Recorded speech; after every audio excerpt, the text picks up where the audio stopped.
کہ اب جو کوئی بھی سننا چاہے گا تو اس کو شعلے سے مارا جائے گا۔ ٹوٹے ہوئے تارے کی گرنے کی وجہ سے بڑے بڑے جو ہے گڑھے بن گئے، اور یہ موسٹلی جو ہے کہ سمندروں میں گرتے ہیں۔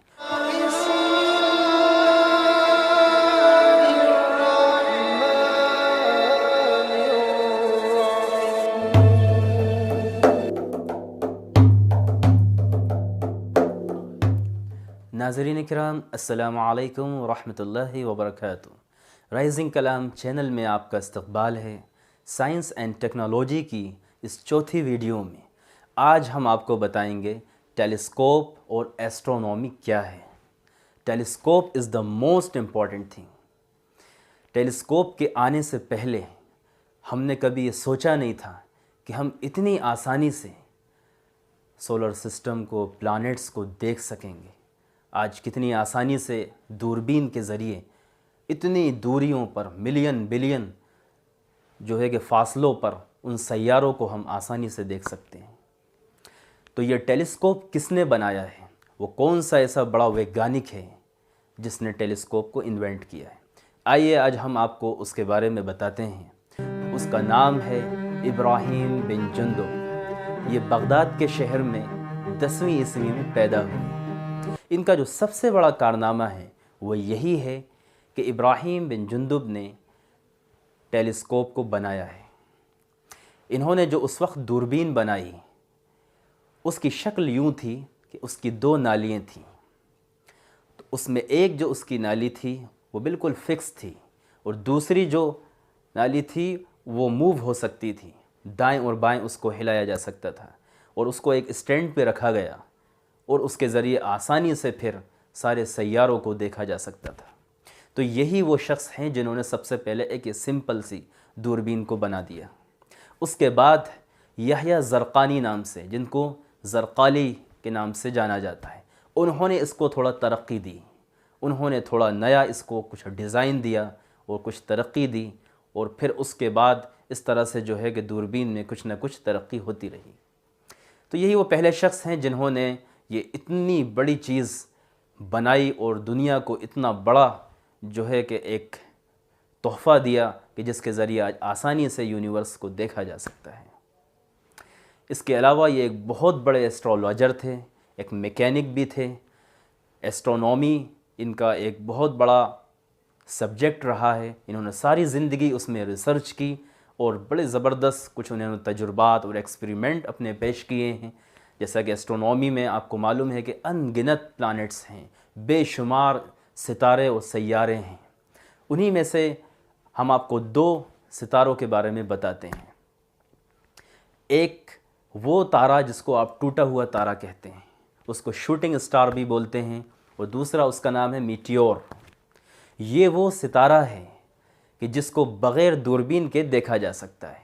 آپ کو حیرت ہوگی کہ اس ستارے کو آپ وداؤٹ ٹیلیسکوپ دیکھ سکتے ہیں۔ وہ اس طرح کہ آپ کو اکثر جو ہے ٹوٹا ہوا تارا راتوں میں نظر آئے گا، لیکن اس کی حقیقت کیا ہے؟ آج ہم آپ کو اس کے بارے میں بتاتے ہیں کہ دراصل یہ وہ تارا ہے کہ جب نبی کریم صلی اللہ علیہ وسلم اس دنیا میں تشریف نہیں لائے تھے، اس وقت شیاطین اور جناتوں کو آسمان تک جانے کی اجازت تھی، تو وہ وہاں جا کر اللہ کے کچھ پیغام اور اللہ کے فیصلوں کو سن کر زمین میں آ کے جوتشوں کے کان میں پھونکتے تھے، اور وہ کچھ حقیقت اور کچھ فیک نیوز لوگوں سے بیان کرتے تھے۔ لیکن جب سرکار دو عالم صلی اللہ علیہ وسلم اس دنیا میں تشریف لائے تو اللہ نے مکمل طور پہ بین کر دیا کہ اب کوئی بھی شیاطین اور اجنہ وہاں نہیں جا سکتے۔ لہٰذا قرآن کریم اس کی گواہی دیتا ہے کہ فَمَن يَسْتَمِعِ الْآنَ يَجِدْ لَهُ شِهَابًا رَّصَدًا، کہ اب جو کوئی بھی سننا چاہے گا اس کے لیے ایک دہکتا ہوا شعلہ تیار ہے، تو اس کو شعلے سے مارا جائے گا۔ تو لہٰذا جب یہ وہاں جاتے ہیں شیاطین، تو ستاروں کے ذریعے، ان کے ذریعے، شعلوں کے ذریعے ان کو مارا جاتا ہے۔ تو وہ ہمیں جو ٹوٹتا ہوا تارا نظر آتا ہے اس کی حقیقت یہی ہے۔ وہ ان کو دراصل مارا جاتا ہے، وہاں سے بھگایا جاتا ہے شیاطین کو، اور جو ہم کو وہ ٹوٹا ہوا تارا نظر آتا ہے۔ اور اکثر یہ سمندروں میں گرتے ہیں، کچھ زمین میں بھی گرتے ہیں، جس کی وجہ سے آپ کو بڑے بڑے جو ہے گڈھے ملیں گے۔ ایسی کھوج بھی ہوئی ہیں، ان کی فوٹوز بھی اویلیبل ہیں کہ آج ٹوٹے ہوئے تارے کے گرنے کی وجہ سے بڑے بڑے جو ہے گڑھے بن گئے اور یہ موسٹلی جو ہے کہ سمندروں میں گرتے ہیں۔ دوسرے ہم اس تارے کے بارے میں آپ کو بتائیں گے، ایک ایسا اسٹار ہے جس کو کومیٹ کہا جاتا ہے، وہ دمدار ستارہ کہلاتا ہے، اس کی دم ہوتی ہے۔ یہ ستارہ بادلوں میں گولوں کی شکل میں پایا جاتا ہے۔ جب یہ سورج سے قریب ہوتا ہے تو اس کی برف پگھلتی ہے اور پگھلنے کے بعد یہ چمکیلا چمکدار نظر آنے لگتا ہے، لیکن یہ اکثر سن رائز سے پہلے یا سن سیٹ کے بعد، سورج نکلنے سے پہلے یا سورج ڈوبنے کے بعد ہی نظر آتا ہے، تبھی آپ اس کو دیکھ سکتے ہیں۔ تو یہ ایک کومیٹ ہے، اس کی یہ حقیقت ہے ان دونوں کی۔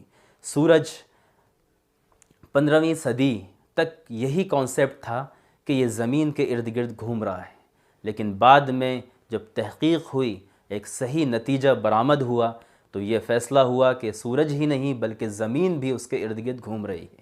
اور قرآن کریم پہلے ہی یہ پریڈکشن کر چکا ہے کہ کل فی فلک یسبحون، ہر ایک سیارہ اس یونیورس کے اندر، سارے پلانٹ سیارے سب ایک دوسرے کے ارد گرد گھوم رہے ہیں، گردش کر رہے ہیں۔ اسی طرح قرآن کریم میں اللہ نے فرمایا وَالشَّمْسُ تَجْرِي لِمُسْتَقَرٍّ لَهَا، سورج بھی اپنے محور میں گھوم رہا ہے۔ تو یہ حقیقت ہے اس کی، اس کائنات کی، کہ جس کو قرآن کریم نے بھی اللہ نے تعالیٰ نے جو ہے پہلے ہی سے فرما دیا ہے۔ تو یہ ابراہیم بن جندب تھے جن کا میں نے آپ کو مختصر اور شارٹلی ایک انٹروڈکشن پیش کیا ہے۔ دوستو، آپ کو اگر ہماری یہ ویڈیو پسند آئی ہے تو پلیز لائک کریں اور ہمارے چینل کو سبسکرائب کریں۔ اگلی ویڈیو میں ہم پھر حاضر ہوں گے، اجازت دیجیے، اللہ حافظ، السلام علیکم ورحمۃ اللہ۔